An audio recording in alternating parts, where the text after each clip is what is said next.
Qu'on l'aime ou pas, il est roi d'Angleterre aujourd'hui. C'est le roi Charles III, le fils de la défunte reine Elisabeth. L'instant est solennel. 8 mois après être devenu roi, Charles III, 74 ans, est couronné dans l'abbaye de Westminster. God save the King! Une fois sur le trône, Charles III reçoit le serment d'allégeance de son fils, le prince William. Puis vient le tour de la reine Camilla. Une cérémonie au cordeau et sans accroc en apparence. Si ce n'est la pluie, dont l'histoire ne dit pas si elle agit sur un couronnement comme sur le mariage, l'intronisation de Charles III s'est déroulée comme le roi le voulait. Moins chère, moins longue, plus moderne aussi que la cérémonie de couronnement de sa mère, la reine Elisabeth II, à l'image de ses chanteurs de gospel ou encore de la cantatrice Pretty Yende, première africaine à chanter dans l'abbaye de Westminster. Seules 2000 personnes triées sur le volet avaient été invitées, parmi lesquelles des présidents, des anciens premiers ministres, des têtes couronnées et des artistes. La cérémonie a aussi permis d'afficher la famille royale nouvelle version. Invités mais tenus à l'écart, Harry, le fils cadet, et Andrew, le frère du roi, ont été privés de tout rôle officiel. Le premier suite à son départ volontaire aux États-Unis avec son épouse Meghan, le second depuis qu'il est tombé en disgrâce après des accusations d'agression sexuelle. Aucun des deux n'était au balcon à Buckingham, face à la foule, venu saluer une nouvelle ère dans l'histoire des Windsor. Parmi les gens qui décident sur le fonctionnement de notre monde, Charles III, là, il est là. Il peut aussi frapper le poing sur la table, donner son point de vue, et ça va compter. Qu'on soit d'accord avec lui ou pas, qu'on l'aime ou pas, c'est comme ça à partir d'aujourd'hui. C'était déjà comme ça, mais c'est sa mère qui s'asseyait, mais maintenant c'est lui qui s'assoit. Vous savez, il y a une chose que vous devez intégrer dans tout ce que vous voyez là. Ce n'est pas cette famille qui devait diriger l'Angleterre. Ce n'est pas Charles III qui devait être roi aujourd'hui. Revenons un peu dans l'histoire. La reine Elisabeth, qui est morte là dernièrement, son père avait un grand frère. C'est son grand frère qui était destiné pour être roi. Mais il aimait la vie et il trouvait que c'était lourd sur le plan mental, émotionnel et comportemental d'être roi. Donc, il a dit, donnez-moi une certaine somme, moi je suis amoureux, je vais faire le tour du monde et je vais continuer ma vie. Ça a énervé la population à l'époque. Et c'était à une époque un peu fragile, pendant les guerres. Je ne sais pas, je crois que c'était la Seconde Guerre mondiale. Et son petit frère, qui est le père de la reine Elisabeth, il n'était pas préparé à être roi.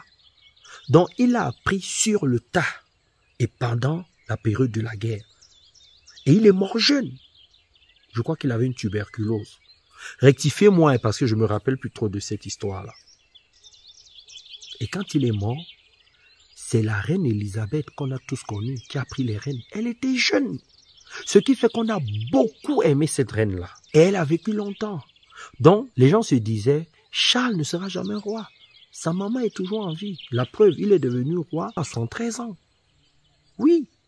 Beaucoup de gens, dans leur imaginaire, souhaitent que ce soit le fils qu'il a eu avec Diana. On veut que c'est lui qui soit roi. Mais William va attendre. Oui, il va attendre. Vous devez supporter. C'est comme ça que ça fonctionne. Maintenant, le message le plus important que je vais vous faire passer, c'est celui-ci. Tu choisis de naître dans une famille de rois. C'est toi qui choisis ou pas. Oui. Tu choisis de naître homme ou femme. Le sexe, c'est toi qui choisis. Tu choisis de naître noir ou blanc, ou chinois ou asiatique ou jaune, peu importe. Tu choisis le continent dans lequel tu vas naître. C'est toi qui choisis tout. Et tu choisis toutes les personnes qui vont t'entourer. Ce que tu ne choisis pas, c'est le temps et la façon dont les événements vont se dérouler.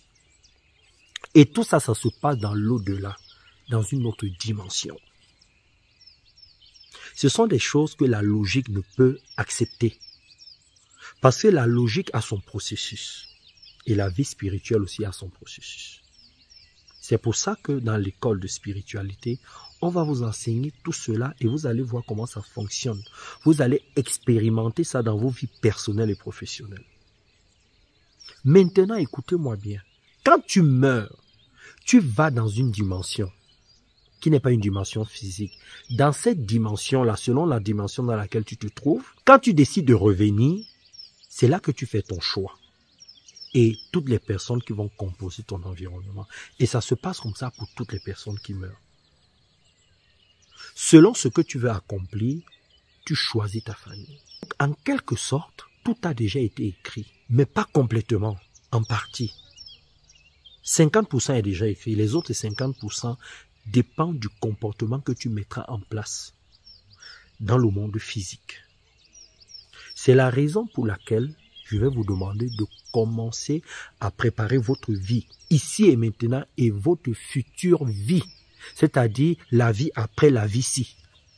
Oui. Vous ne connaissez pas la vie passée des gens qui vous entourent. Non. Ça s'appelle la roue karmique. Vous ne connaissez pas. Vous ne connaissez pas qui étaient ces gens. Ce que ces personnes ont traversé. Pourquoi ces personnes ont décidé de revenir dans notre monde. Vous ne savez pas. C'est pour ça qu'il ne faut pas envier les gens. Il ne faut pas être jaloux. Cherchez à comprendre qui vous étiez dans la vie passée. Et faites tout pour travailler dans cette vie.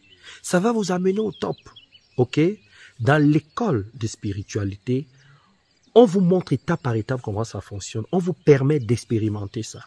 C'est la raison pour laquelle dans la description de la vidéo, je vais vous mettre le lien pour que vous puissiez vous inscrire à cette école. Vous avez aimé cette vidéo, vous la partagez au maximum et je vous retrouve pour une autre vidéo demain. Bye bye.